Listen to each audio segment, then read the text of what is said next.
हाय दोस्तों, नमस्कार। DP classes में आप लोगों को स्वागत है।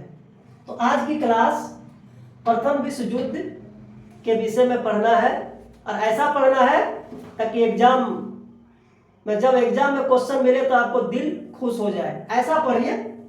तो मैं स्टार्ट करता हूँ समय का ना बर्बादी करते हुए। तो आज की क्लास प्रथम विश्व युद्ध, कागज, कॉपी, कलम और दिमाग सब मेरे साथ लगा दीजिए। देखिए कितना मजा लगता है। तो प्रथम विश्व युद्ध ऐसा विश्व युद्ध, विनाशकारी विश्व युद्ध था जिसमें पूरे विश्व को अपने लपेट में लपेट लिया। और इस युद्ध में इतनी धन की क्षति हुई जिसका आज भी बहुत ऐसा देश जो है उनका स्थिति इतना खराब हो गया था कि आज भी झलक दिख रहा है। और इस युद्ध में लगभग 1 करोड़ सैनिक मारा गया। लगभग 1 करोड़ याम जनता जिसका कोई कसूर नहीं था वो बेचारे सब मारे गए और 2 करोड़ लोग अपाहिज हो गए, घायल हो गए। और इसमें कहा जाता है कि 6 अरब, पूरे विश्व युद्ध में 6 अरब 10 लाख पाउंड की खर्चा हुआ था। आर्थिक क्षति इतनी हुई कि युद्ध के बाद में बहुत ऐसे देशों के पास खाना खाने का नौबत नहीं आया। और इस विश्व युद्ध का सबसे बड़ा परिणाम हुआ कि वो ब्रिटेन, जो कि पूरे विश्व का 25% क्षेत्रफल पर अपना प्रभुत्व और सत्ता जमा के शासन कर रहा था, उनका शक्ति क्षीण हो गई और अमेरिका एक महाशक्ति देश के रूप में उभरा, जो आज भी देखने को मिलता है। आप लोग नोट कर लीजिएगा, मैं बता दिया, आप लोग नोट कर लीजिएगा। तो प्रथम विश्व युद्ध के कुछ तथ्य बिंदु जो कि एग्जाम के दृष्टि से बहुत इंपॉर्टेंट होता है, थोड़ा आप लोग नोट कीजिए।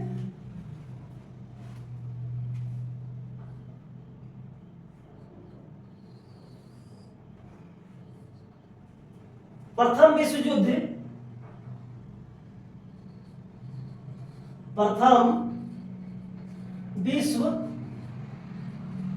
में 1 करोड़ सेना मारा गया। दूसरा नंबर पॉइंट, प्रथम विश्व युद्ध में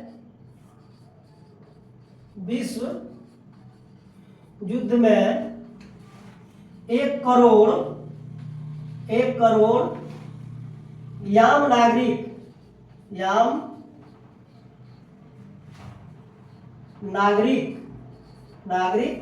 मारा गया।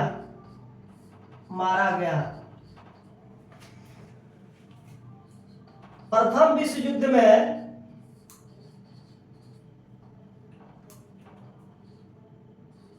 प्रथम विश्व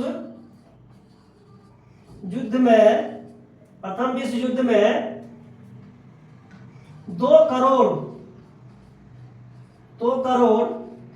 लोग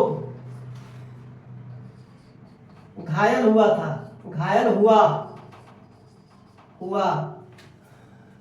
प्रथम विश्व युद्ध में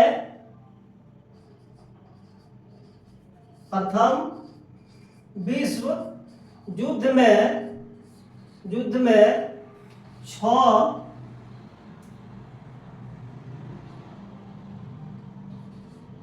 करोड़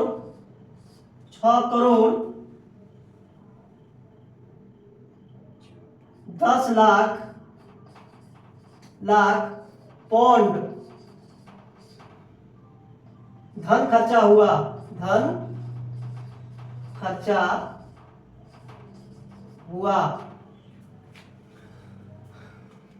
अब जानना है, सबसे ज्यादा इंपॉर्टेंट है कि जब प्रथम विश्व युद्ध हो रहा था उस समय कौन कौन देश में कौन राष्ट्रपति और कौन प्रधानमंत्री और कौन शासक थे। हर एग्जाम में ही पूछ देता है, उसको भी नोट कर देते हैं।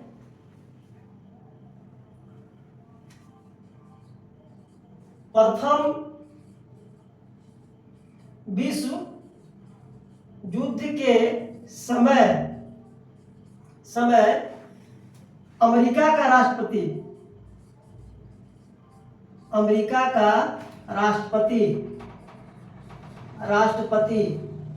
कौन थे?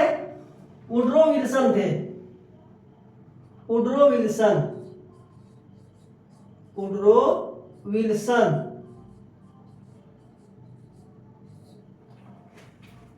प्रथम विश्व युद्ध के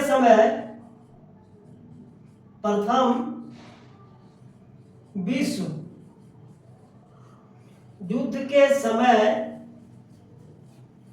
ब्रिटेन के प्रधानमंत्री कौन थे? ब्रिटेन के प्रधानमंत्री कौन थे? Lord George.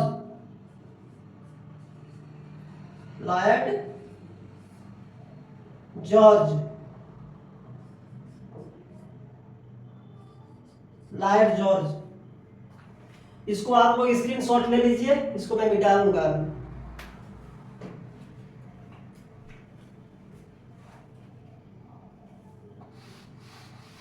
प्रथम विश्व युद्ध के समय में फ्रांस के, आप लोग कमेंट करके लिखिएगा, बोलिए अभी तुरंत देखते हैं, फ्रांस के प्रधानमंत्री कौन थे?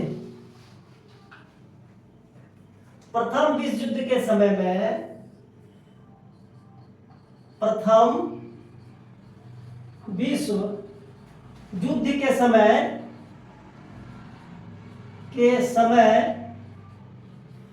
फ्रांस के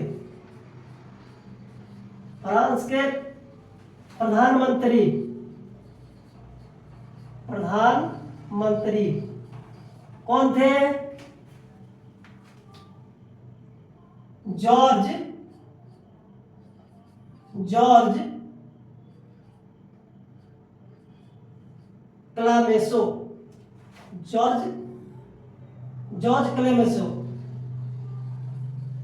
क्लेमेसो।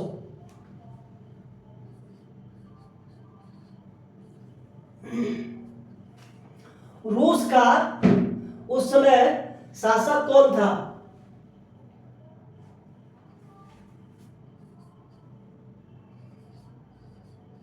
प्रथम विश्व युद्ध के समय रूस का शासक थे, कौन था? आंसर बोलिए। जार निकोलस द्वितीय थे। और जर्मनी का उस समय कौन था? जर्मनी का सम्राट कौन था? प्रथम विश्व युद्ध के समय जर्मनी का सम्राट कौन था?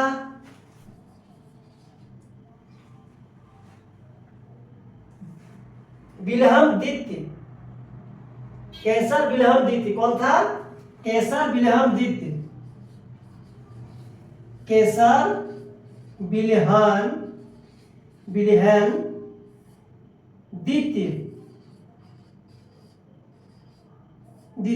एक ही जगह पर बाबू देखो, इसको एक जगह पर मिलना मुश्किल है। कितना मेहनत किया है एग्जाम समय में, जो कि आपको एक जगह पर सब मिल गया।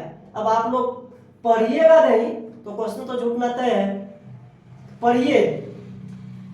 अब इसको मैं फिर से मिटाता हूं और आगे बढ़ता हूं। अब प्रथम विश्व युद्ध के बहुत ऐसा कारण है। इस युद्ध में एक कारण नहीं है। सबसे पहला अगर बोला जाए तो साम्राज्यवादी जो है प्रमुख चरण पर था। सबसे पहले आपको वो जानना जरूरी है, क्योंकि साम्राज्यवाद ही जो ब्रिटेन उपनिवेशिक देश पूरे विश्व का 25% क्षेत्र पर जो अपना शासन चला रहा था, उस साम्राज्यवाद का ही उदाहरण है। रूस भी चाह रहा था ब्रिटेन भी चाह रहा था। मतलब पश्चिम यूरोप का जितनी भी देश हैं सबने साम्राज्यवादी विकास नीति को जो अपनाया था। साम्राज्यवाद बढ़ाएंगे और आगे चल के उस पर हम कब्जा कब्जाएंगे और जो रॉ मटेरियल्स है उसको लेके अपना फैक्ट्री में लेके जाना है, फिर प्रोडक्शन करेंगे, फिर वहां से हमको माल सेल भी करना है। ये मेंटलिटी उन लोगों के खासकर यूरोप के देशों में था।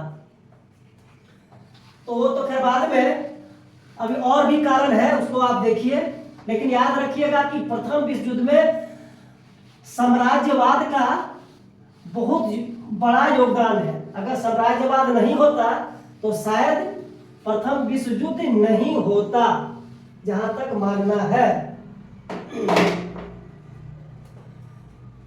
तो प्रथम विश्व युद्ध का कारण, प्रथम विश्व युद्ध का कारण, एक नंबर कारण पहले हम लिख देते हैं, कारण पहले लिखते हैं, उस जितना लिखेंगे उसके ऊपर डिस्कस करेंगे, फिर आगे बढ़ेंगे। क्रीमिया का युद्ध, क्रीमिया का युद्ध कहिया 1853 से लेकर 1855। पहले इसको सुन लीजिए, एक एक करके करते हैं। देखिए क्रीमिया क्षेत्र, और देखिए ओटोमन साम्राज्य जब हम आपको बताएंगे तो आप समझ जाइएगा कि ओटोमन साम्राज्य जब बोल रहा है इसका मतलब वो तुर्की का बात कर रहा है। ठीक है, इतना सा याद रखिएगा। यानी क्रीमिया युद्ध से पहले, क्रीमिया युद्ध से पहले यानी 1850-52 तक ऑस्ट्रिया और रूस का संबंध दोस्ती के रूप में था।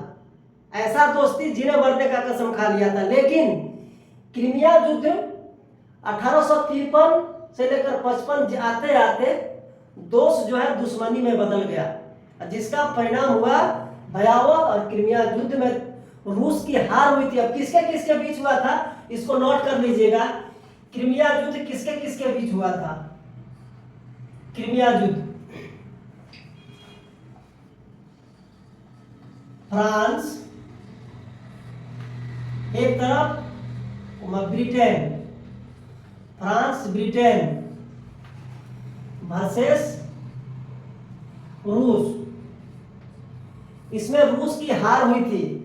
हाँ, लेकिन याद रखिएगा ऑस्ट्रिया ने जो सपोर्ट किया था वो बाहर से सपोर्ट किया था, युद्ध में पूर्ण रूप से वो शामिल नहीं हुआ था। याद रखिएगा, इसमें रूस की हार हुई, रूस की हार हुई, रूस की हार हो गई इसमें। अब क्या है, कैसे हुआ? ये रहा ओटोमन साम्राज्य। देखिए, ऐसा नहीं कि पूरे विश्व का नक्शा हम यहां रख रहे हैं, ओटोमन साम्राज्य तुर्की का। आप लोगों को मेरा काम है समझाना, समझा दिए इसका मतलब मेरा काम खत्म हो गया। अगर आपको समझा पाए तो देखिए, ये रहा ओटोमन साम्राज्य और इसमें एक क्षेत्र था, ये था क्रीमिया क्षेत्र। क्या था? क्रीमिया क्षेत्र, क्रीमिया क्षेत्र, क्रीमिया क्षेत्र। और क्रीमिया क्षेत्र जो है बोस्निया और हर्जेगोविना, याद रखिएगा, अभी आएगा, बाद में आपको समझ में आएगा। बोस्निया, बोस्निया और हर्जेगोविना, हर्जेगोविना इसी क्षेत्र में था। अब क्या हुआ, ये ओटोमन साम्राज्य पूरा है, ये ओटोमन साम्राज्य है, ओटोमन साम्राज्य, ओटोमन साम्राज्य यानी तुर्की, ये तुर्की क्षेत्र है। ठीक है, और आप जान ही रहे हैं तुर्की एक मुस्लिम कंट्री है। अब यहां पर रोमन पादरी लोग रहता था, याद रखना है, रोमन पादरी लोग रहता था, रोमन पादरी। किसमें? तो क्रीमिया के क्षेत्र में, तो इधर रूस है, खाली आपको हम समझा रहे हैं, इधर रूस है और इधर फ्रांस है, फ्रांस है। ये मुस्लिम देश होने के कारण रोमन पादरियों के ऊपर बहुत अत्याचार हो रहा था। तो बार बार जो आज भी देखने को मिलता है, फ्रांस जो है बार बार विरोध कर रहा था कि रोमन पादरियों के ऊपर अत्याचार नहीं होना चाहिए, ये लगातार मांग कर रहा था तुर्की से। और रूस भी मांग कर रहा था कि रोमन पादरियों के ऊपर अत्याचार नहीं होना चाहिए। लेकिन हम पहले ही बात बोले, सबका जड़ एक ही है, साम्राज्यवाद, माने अपनी सीमा को बढ़ाना, बस यही चीज है। ये भी जो है देखिएगा लास्ट में आपको वही चलेगा कि अपना साम्राज्यवाद कैसे विकास किया, कैसे लेके गया, अपना सीमा को कैसे बढ़ाने का कोशिश किया, ये भी है। ये नाम मात्र का कह रहा है कि रोमन पादरियों के ऊपर अत्याचार नहीं होना चाहिए, ऐसा नहीं है। फ्रांस का कहना है कि क्रीमिया क्षेत्र को हमको दे दीजिए, मेरे अधीन में रहेगा, मेरे नियंत्रण में रहेगा। और रूस भी कह रहा है, इसका मतलब क्या हो गया कि साम्राज्यवाद यहां भी दिख रहा है। यह क्षेत्र कह रहा है कि हमको रूस दे दीजिए और फ्रांस भी मांग रहा है कि हमको दे दीजिए। तो अब क्या हुआ, ऑस्ट्रिया ने क्या किया, ऑस्ट्रिया बीच में आके कूद गया, ऑस्ट्रिया आके कूदा और क्या किया, सपोर्ट कर दिया फ्रांस और ब्रिटेन को। बस इससे क्या हो गया, रूस की तो हार हुई, लेकिन जो दूरियां था, दुश्मनी थोड़ा और ज्यादा हो गया। किसके किसके बीच में, ऑस्ट्रिया और रूस के बीच में दोस्ती था, फिर दुश्मनी हो गया, अब ज्यादा दुश्मनी हो गया। इससे अंततः में क्या होगा, निश्चित है कि आगे चल के युद्ध होगा। जब इसको ये नहीं देख पा रहा, उसको ये देख नहीं पा रहा, तो आगे चल के युद्ध होना लाजमी है। आप लोग समझ गए ना, फिर एक बार रिपीट करूं, ये ओटोमन साम्राज्य है। ओटोमन साम्राज्य जैसे बोलेंगे ये तुर्की आ गया, ये पूरा क्षेत्र ओटोमन साम्राज्य हो गया। उसमें से एक क्षेत्र क्रीमिया क्षेत्र था, और क्रीमिया क्षेत्र में ही बोस्निया हर्जेगोविना, जब आपको बताएंगे तो आपको पता लगेगा, अगला पॉइंट में बताएंगे। और इसी क्रीमिया क्षेत्र में रोमन पादरी लोग रहते थे, लेकिन तुर्की मुस्लिम देश होने के कारण रोमन पादरियों के ऊपर अत्याचार कर रहा था, जिसका विरोध फ्रांस कर रहा था और रूस भी कर रहा था। लेकिन विरोध करने का मतलब ये नहीं कि उसको विरोध नहीं कीजिए, मतलब तकलीफ नहीं दीजिए, उसके ऊपर दबाव मत बनाइए। इनका कहना था कि इस क्षेत्र को हमको दे दीजिए, यानी क्रीमिया क्षेत्र को हमको दे दीजिए, और रूस का भी मानना था कि क्रीमिया क्षेत्र हमको दे दीजिए। अंततः में ऑस्ट्रिया ने क्या किया, सपोर्ट कर दिया, ब्रिटेन और फ्रांस को सपोर्ट कर दिया, उसमें रूस की हार हो गई, और दोनों का, ऑस्ट्रिया और रूस के बीच में ज्यादा दुश्मनी हो गया। अंततः प्रथम विश्व युद्ध देखिएगा जब स्टार्ट होगा तो आपको पता चलेगा कितना इसका रोल है। अब आते हैं प्रथम विश्व युद्ध का दूसरा कारण, प्रथम विश्व युद्ध का दूसरा कारण।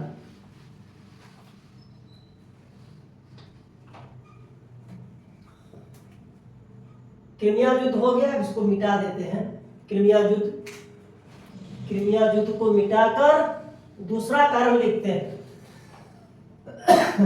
क्या, ऑस्ट्रिया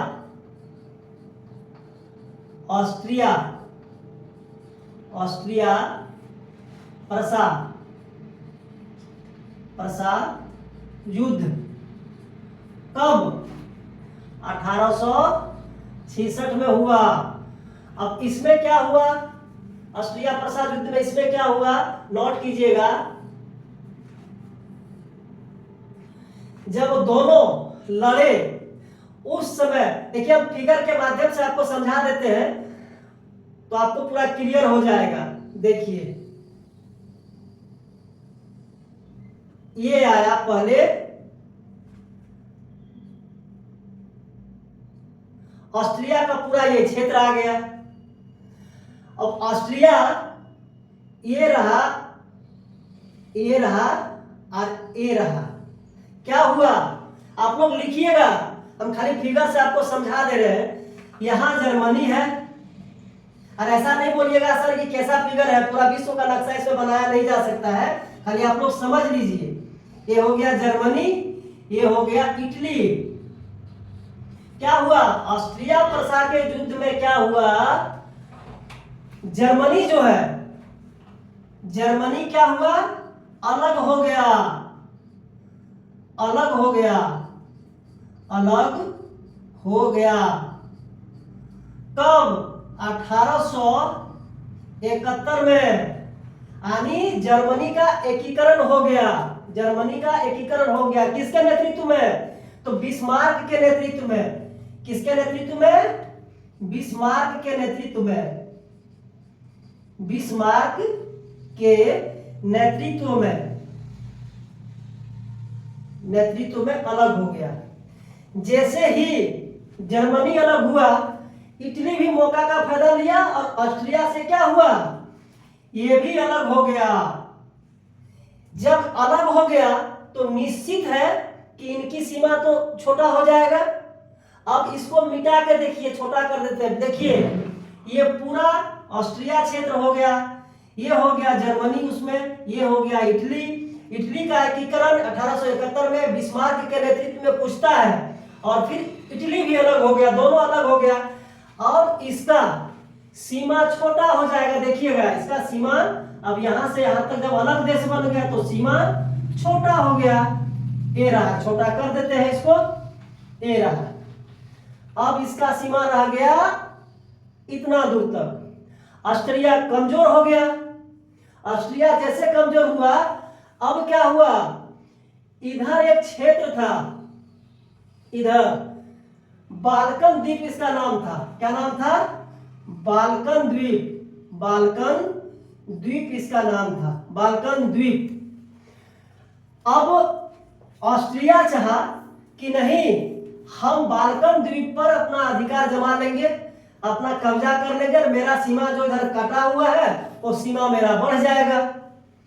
यानी उस समय याद रखिएगा, एक स्लोगन बोला था, ऑस्ट्रिया ने एक स्लोगन बोला था, कथन, ऑस्ट्रिया का कथन, ऑस्ट्रिया का कथन, ऑस्ट्रिया का कथन क्या था, पूर्व की ओर बढ़ो, पूर्व की ओर बढ़ो,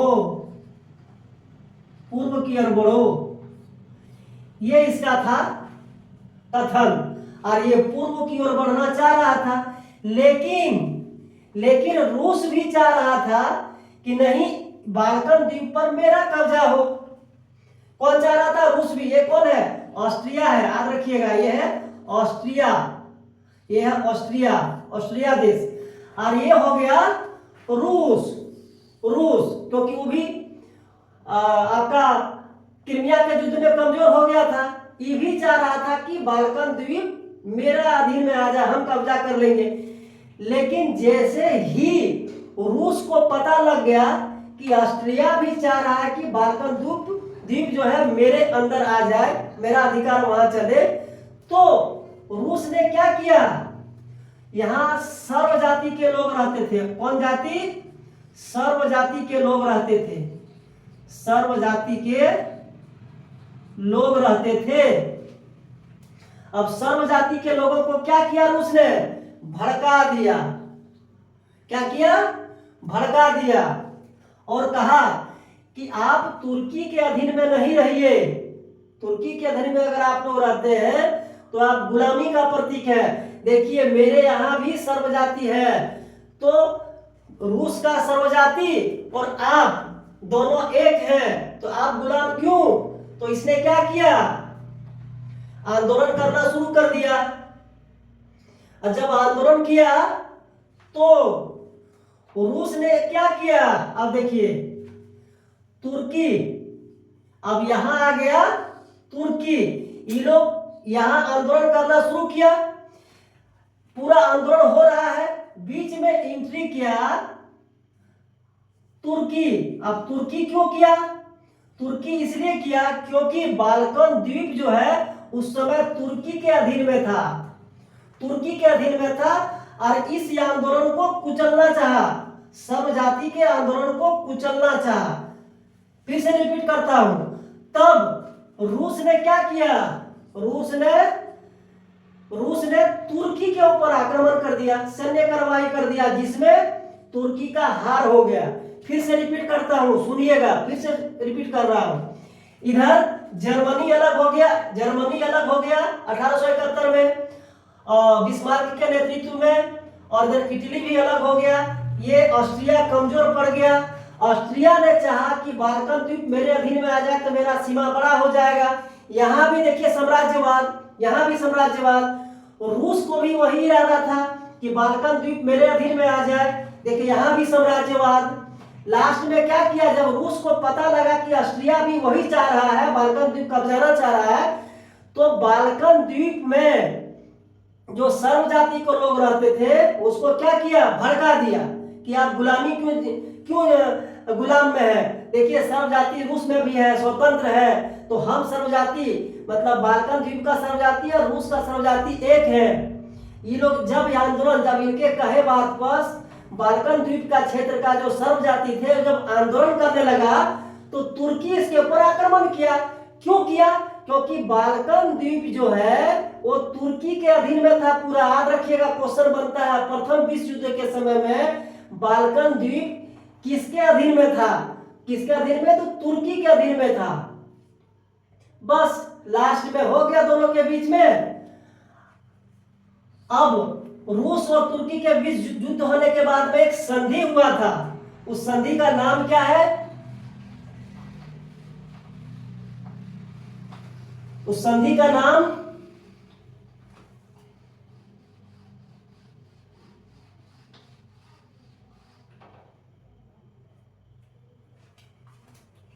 सन स्टेफानो की संधि, सन स्टेफानो की संधि हुआ। किसके किसके बीच में, रूस और तुर्की के बीच में। याद रखिएगा, पूछता है दोनों के बीच में, यानी भर से जोड़ देते हैं, दोनों के बीच में संधि हुआ। संधि, संधि का नाम क्या है, सन स्टेफानो, सन स्टेफानो, स्टेफानो की संधि हुआ, सन स्टेफानो की संधि हुआ, संधि हुआ। और संधि में क्या निष्कर्ष निकला, अभी जो हम पहले बताए थे कि क्रीमिया क्षेत्र के अंदर में बोस्निया और हर्जेगोविना, वो बोस्निया और हर्जेगोविना जो है तुर्की को, तुर्की ने रूस को दिया। क्या किया, बोस्निया हर्जेगोविना को दे दिया, संधि हुआ। और तुर्की ने रूस को बोस्निया हर्जेगोविना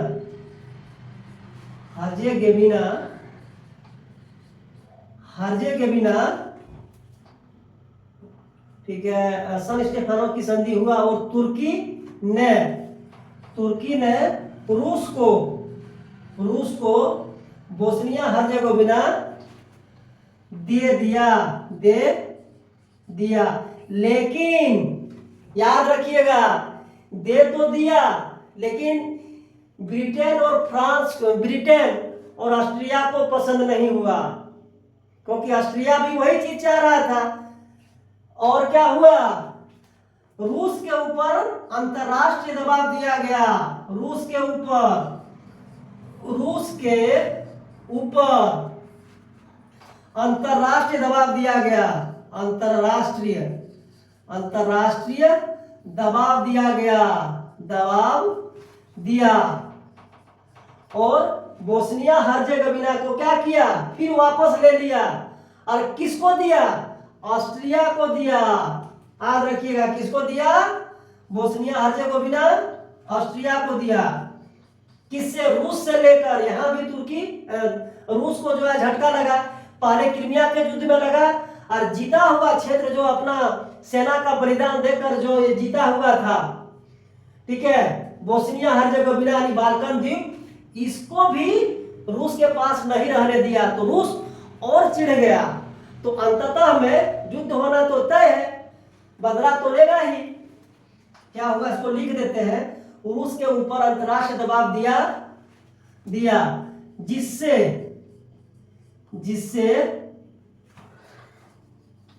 रूस को बोस्निया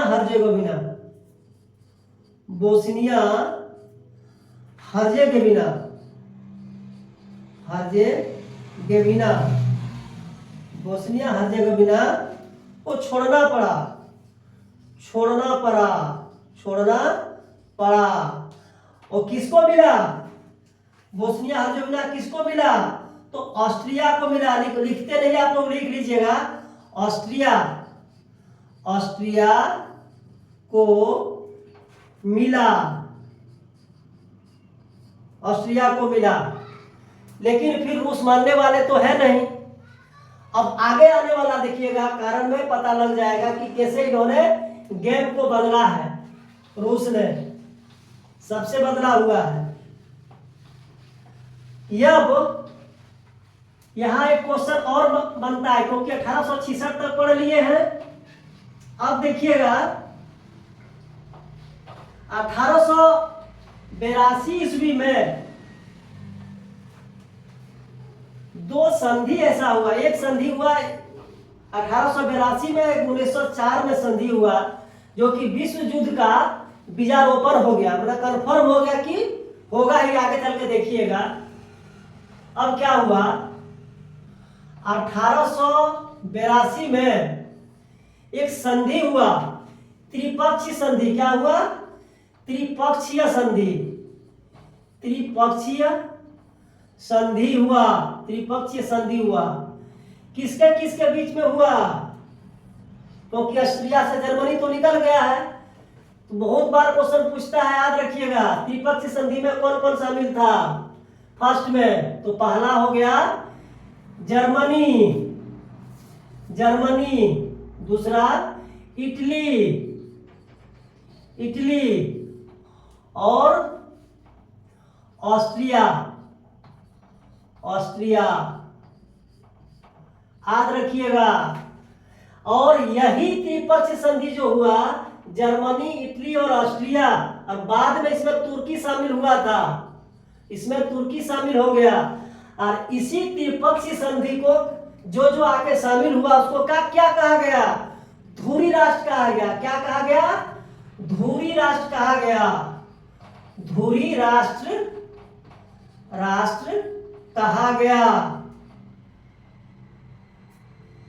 यानी कहा गया किसको, 1882 का संधि को, यानी जर्मनी, इटली, ऑस्ट्रिया और तुर्की तो खैर बाद में आया था, लिख दिया हम। ये आ गया धुरी राष्ट्र में। अब क्या हुआ, 1904 में मित्र राष्ट्र बना। क्या बना, मित्र राष्ट्र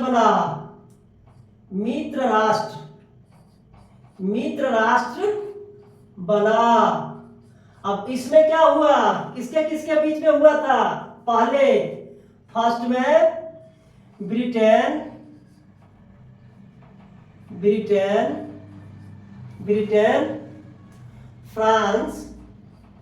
फ्रांस।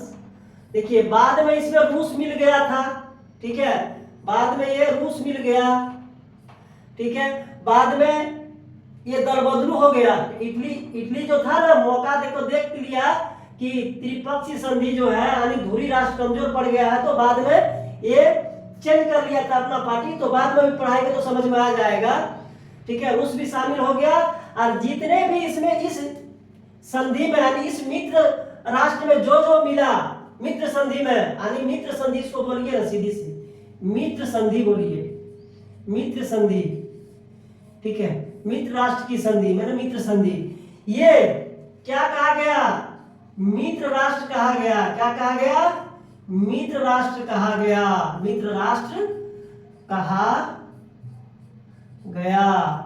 ये अब यहीं से पता लग गया, पूरे विश्व दो खेमों में बट गया। किसमें धुरी राष्ट्र में और मित्र राष्ट्र में बट गया। क्वेश्चन पूछता है, बहुत बारीकी से याद रखना है। किसने, धुरी राष्ट्र में जर्मनी, इटली, ऑस्ट्रिया, तुर्की, इसमें ब्रिटेन, यानी मित्र में संधि में ब्रिटेन फ्रांस मेन था, बाद में आके रूस मिल गया और फिर इटली आके मिल गया। ये अब आते हैं, एक काम और हुआ है 1904 में, इसको आप लोग नोट कर लीजिए, नोट कीजिए, फिर इसको मिटाता हूं। 1904 में एक युद्ध हुआ। क्या हुआ? एक युद्ध हुआ 1904 में। कारण 1904 का जापान रूस युद्ध, जापान वर्सेस रूस की युद्ध, रूस की युद्ध। इसमें क्या हुआ? रूस की हार हो गई। क्या हुआ? रूस की, आप लोग लिख लीजिएगा, 1904 का जापान रूस की युद्ध में रूस की हार हो गई। और रूस की अब जब शक्ति छीन हो गई तो रूस ने सोचा कि क्यों ना ये अपने दोस्त, पुराना दोस्त जो बाद में दुश्मन हो गया, ऑस्ट्रिया से हाथ मिलाया जाए।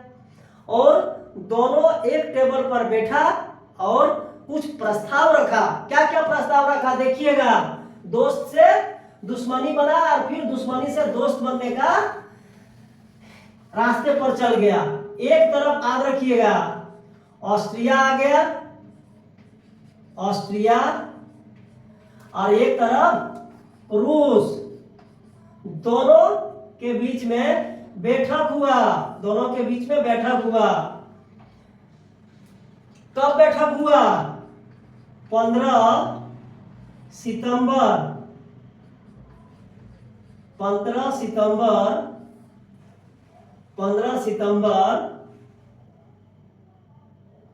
1908 को एक बैठक हुआ दोनों के बीच में। कौन कौन उपस्थित था इसमें?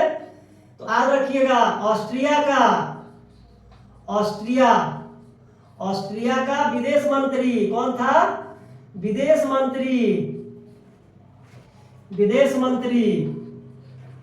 और रूस का विदेश मंत्री।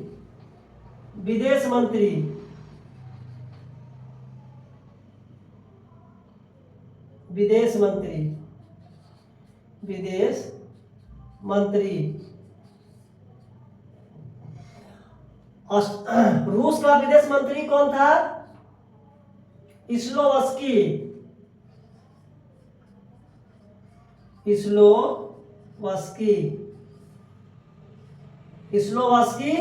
और ऑस्ट्रिया का था एरेनथाल। दोनों के बीच में बातचीत हुआ। तो ऑस्ट्रिया ने क्या रखा? प्रस्ताव क्या रखा था?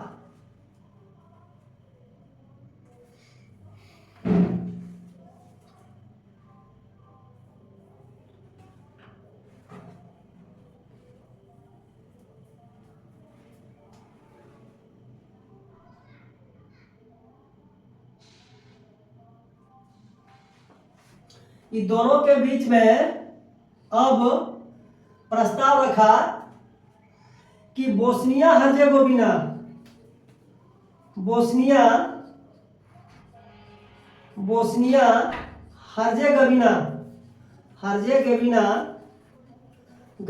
पर पूर्ण अधिकार हो।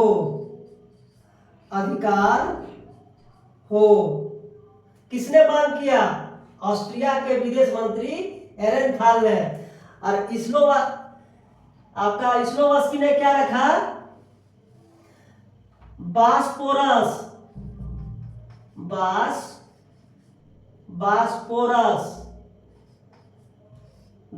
और डर्डनलेस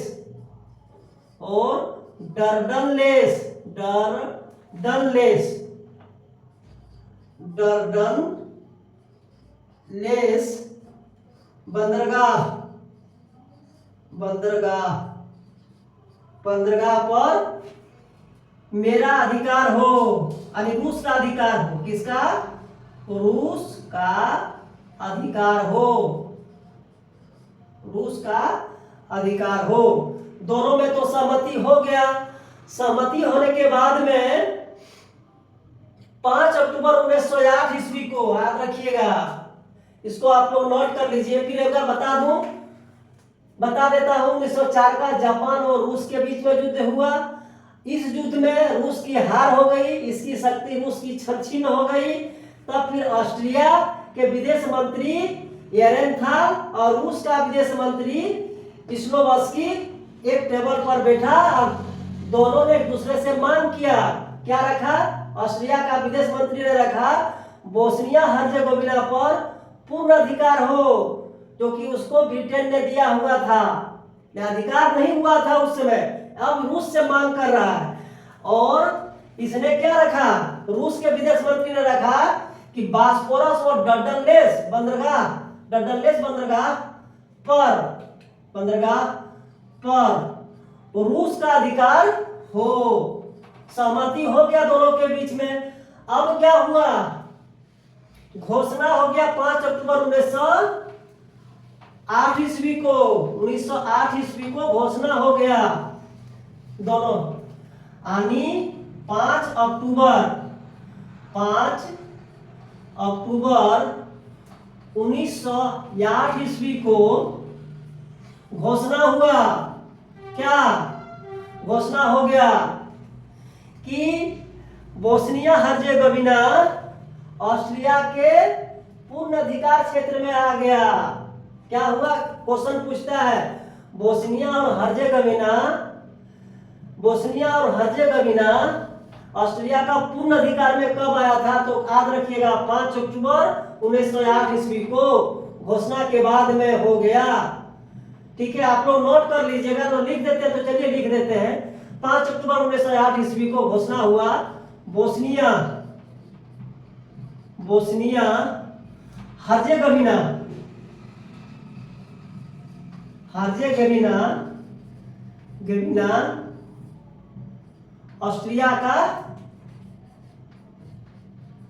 ऑस्ट्रिया का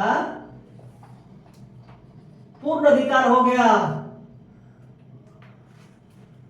बोस्निया हर्जेगोविना पर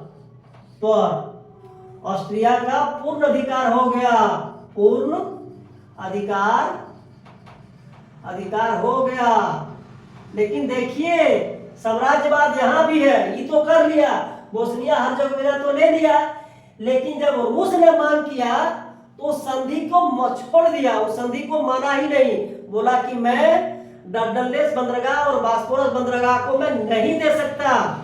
यहां भी रूस को दिक्कत हुआ, रूस का मन और तकलीफ हो गया और चिढ़ गया। देखिए कितने बार रूस को झटका लगा है। यहां भी झटका लग गया रूस को। अब क्या हुआ? इसके बाद में ठीक उसी समय ऑस्ट्रिया का शासक बहुत ही कुशल शासक थे। इनके काल में ऑस्ट्रिया का प्रभुत्व बहुत अच्छा रहा। हालांकि जर्मनी और इटली ये अलग हो गया। अब आ गया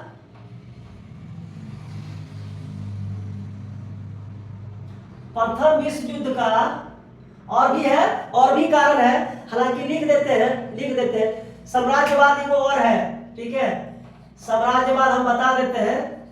साम्राज्यवाद तब से हम बोल रहे हैं साम्राज्यवाद। और भी कारण है, भी बताते रहेंगे, पूरा कारण ही है। लेकिन साम्राज्यवाद को आप लोग बता दीजिए, सुन लीजिएगा कि खासकर यूरोप देशों में औद्योगिकीकरण का विकास हो गया था। हम पहले ही बोल चुके हैं। और उन लोगों को कच्चा माल का जरूरत है, और जो सामान फैक्ट्री में बनेंगे उसको बेचने के लिए मार्केट चाहिए। इसके लिए यूरोप के देशों में होड़ लगा हुआ था कि कौन कौन देश कितना अपना उपनिवेशिक क्षेत्र को बना सकेगा। जैसे उसी के क्रम में भारत, फ्रांस, कनाडा, ऑस्ट्रिया, दक्षिण अफ्रीका इसके अधीन में था। किसका उपनिवेशिक था? ब्रिटेन का था। यानी हम लोग किसका गुलाम थे? ब्रिटेन का गुलाम था। क्या कारण था? आप देख लीजिएगा जितने भी पुल पुलिया रेल बनाए गए हैं, अब यहाँ से माल लेके वहां जाता था, वहां का माल देखिए सूती कपड़ा। जब अब तो हम स्वतंत्रता संग्राम पढ़ाएंगे और गांधीवादी जब पढ़ाएंगे चरखा वाला, जब वहां से लौट के आ गया था दक्षिण अफ्रीका से, तो फिर देखिएगा कितना इंटरेस्टिंग है। तो कैसे विरोध किया था, नमक कपड़ा सब विरोध किया था। इसका क्या कारण है, ब्रिटेन में वहां बनता था और भारत में सेल करता था। इधर से कच्चा माल लेके जाता था और उधर से बना के देता था, यानी सस्ता माल गया, उधर से महंगा माल आ रहा है। तो इस तरह से साम्राज्यवाद का विकास हुआ। आप लोग नोट कर लीजिएगा, मेंशन कर लीजिएगा, ठीक है। साम्राज्यवाद में यही कारण था। अब आते हैं प्रथम विश्व युद्ध का तत्कालिक कारण। प्रथम विश्व युद्ध का तत्कालिक कारण क्या था? प्रथम विश्व युद्ध का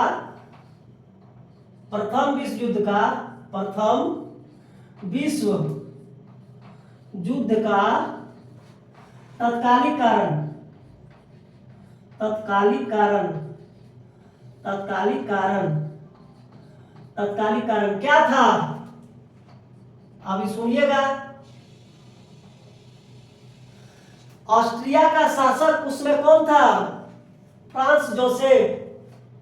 ऑस्ट्रिया का लिख देते हैं पॉइंट करके, ऑस्ट्रिया का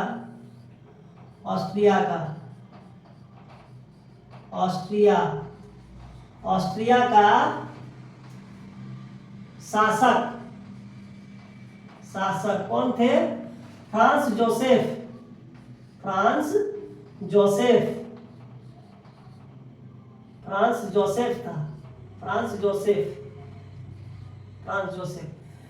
इनके 3 लड़का था, तीनों लड़का सब नालायक था। टोटल लड़का नालायक, तीनों बेटा अय्याशी करने वाला, घूमने वाला, परेशान था। इससे फ्रांस जोसेफ पूरा परेशान था कि मेरा उत्तराधिकारी कौन बनेगा। इनका उम्र हो गया था और बेटा लायक नहीं है, बेटा नालायक है। तब फ्रांस जोसेफ का एगो भतीजा था जिसका नाम क्या है? बोलिए, कमेंट से बोलिए कौन था?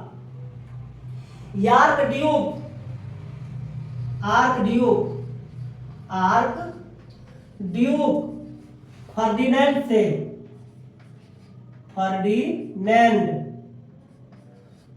फर्डिनेंड इनका भतीजा था, याद रखिएगा, भतीजा था। ये योग्य थे, इनके ऊपर विश्वास हुआ और इनको अगला उत्तराधिकारी घोषित कर दिया। तो आर्क ड्यूक का शादी उस समय नया हुआ था। अब आर्क ड्यूक ने सोचा कि अगला तो हम राजा बनबे करेंगे, शासक बनेंगे ही, तो एक काम करते हैं, अपना क्षेत्र का हम भ्रमण करते हैं। तो अपनी पत्नी के साथ में अपना क्षेत्र का भ्रमण करने लगा। भ्रमण करते करते जैसे ही वो सर्बिया के पास पहुंचा, कहां पहुंचा? सर्बिया के पास। पति पत्नी यानी पति प्लस पत्नी कहां पहुंचा? सर्बिया के पास पहुंचा। और क्या हुआ? सर्बिया में एक ब्लैक हेड नामक संस्था चल रहा था। कौन सा? ब्लैक हेड नामक संस्था चल रहा था। ब्लैक हेड नामक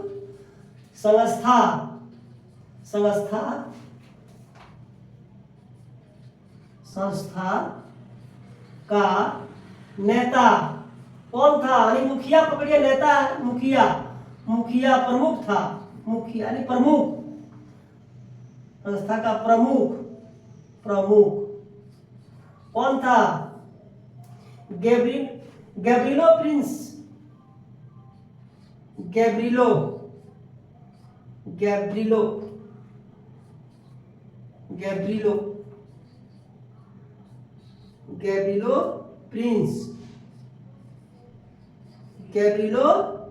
प्रिंस थे। यानी ब्लैक हेड नामक संस्था का प्रमुख कौन था? गैब्रिलो प्रिंस था। इसने क्या किया? 28 जून 1914 को किसको हत्या कर दिया? आर्क ड्यूक फर्डिनेंड को हत्या कर दिया। यानी गोली मारकर हत्या किया था, याद रखना है, को गोली मारकर आर्क ड्यूक फर्डिनेंड को, आर्क ड्यूक फर्डिनेंड को फर्डिनेंड को गोली मारकर हत्या कर दिया, गोली मारकर हत्या कर दिया, हत्या कर दिया। इससे क्या हुआ? ऑस्ट्रिया का जब भावी पीढ़ी का सम्राट यदि खत्म हो गया तो ऑस्ट्रिया तो चिढ़ेगा ही। अब ऑस्ट्रिया ने क्या किया? ऑस्ट्रिया ने क्या किया?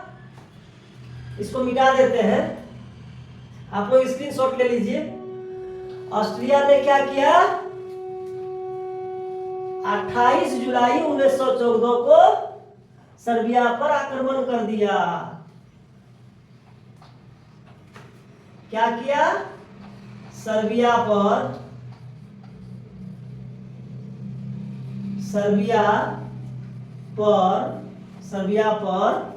यह आक्रमण कर दिया। ऑस्ट्रिया पर 28 जुलाई 1914 को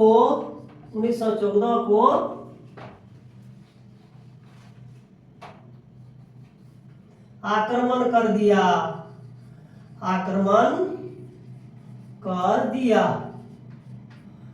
सर्बिया पर 28 जुलाई 1914 को आक्रमण कर दिया। किसने किया था? ऑस्ट्रिया ने किया था, याद रखना है, ऑस्ट्रिया ने कर दिया। ऑस्ट्रिया ने कर दिया। आपको नोट क्या लिखना है, आप लोग लिख लीजिएगा, ऑस्ट्रिया ने किया। और प्रथम विश्व युद्ध का शुरुआत हो गया। अब क्या हुआ? दल बदलू, खासकर इटली धुरी राष्ट्र में था, वो भी अलग हो गया। अमेरिका युद्ध में शामिल हो गया, ब्रिटेन भी शामिल हो गया। इसका क्या कारण था? एक जहाज था जो कि इंग्लैंड से फ्रांस जा रहा था, ठीक है। जर्मनी ने आक्रमण जैसे ही किया तो लास्ट में उनका 128 अमेरिकी नागरिक का हत्या हो गया, डूब गया समुद्र में।